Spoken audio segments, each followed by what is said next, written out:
In this section, we're going to talk about the other type of term sheet that you might have to negotiate, which is a letter of intent in an acquisition scenario where your company is being acquired.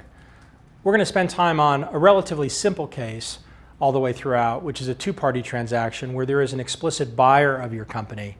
There are more complicated transactions, but for the purposes of the LOI that we're going to be talking about here, we're assuming that your company is being acquired by another company. So let's talk about the structure of an LOI. How do I understand what I'm going to get out of it? So the LOI, like the term sheet, is a document that can be a couple of pages long, sometimes is more, and has lots of different sections in it. A lot of times when your company is being acquired, you're focused on what am I getting, what price am I getting? And the problem is that like in the economics of a term sheet, the price isn't always a simple, straightforward number. There can be multiple components to what the price actually is. And we'll talk about a number of these components in this section. For example, in addition to the base consideration you're getting, there could be an earnout, which is extra consideration that you earn over time. Or there could be an incentive carve-out for the management team that's either part of the overall price or in addition to the overall price.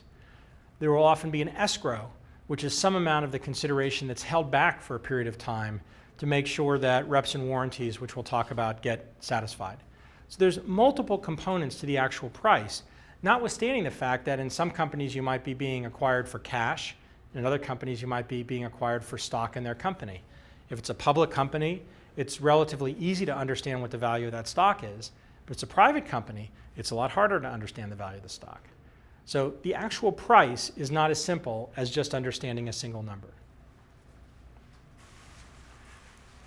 So put this all in context for us. So what does a typical acquisition process look like? So how does it start? Where does the LOI fit in? How does it end? It's probably important to recognize that there's not really a typical process. Companies acquire other companies for lots of different reasons. And sometimes you're in a situation where the dance and the process evolves over a very long period of time, and sometimes it's very sudden. Sometimes it's a situation that's incredibly competitive between lots of different companies that are trying to buy yours, and others where there's one single buyer that's been interested in buying your company for a while.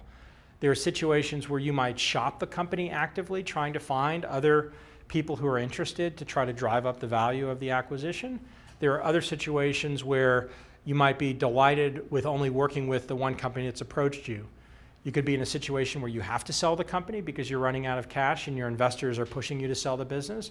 There could be another situation where you're cash flow positive. So there really isn't a typical case.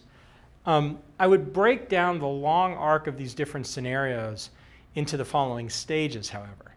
The first stage is essentially the dance leading up to the point at which you start negotiating with one or more parties.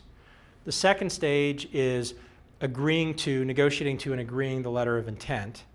Those two stages, by the way, are not that dissimilar to the process that you go through in terms of raising a financing, although the time frame can be different and the activities can be very different. The last is then going from a letter of intent to definitive agreement. The process there is, again, a very heavy lawyer-driven process, although it tends to be much heavier weight than a term sheet to a financing versus what you're used to in that context.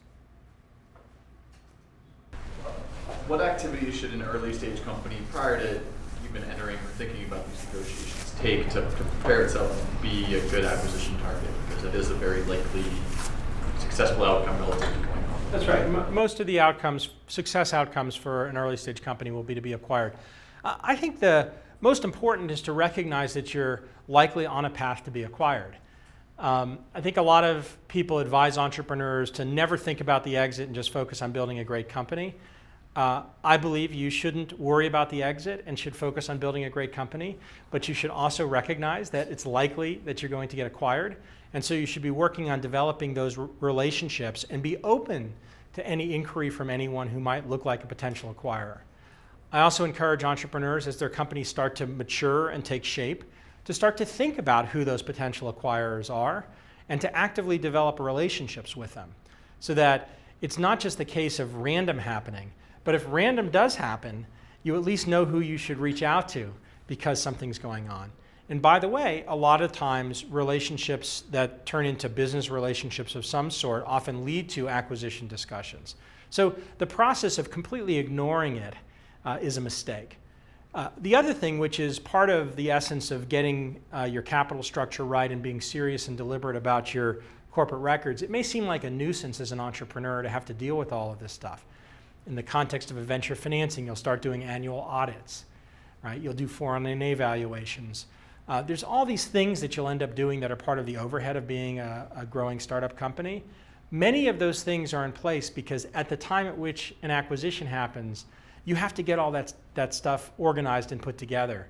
And so it's much easier to put it together along the way than just at that last moment when you're getting acquired.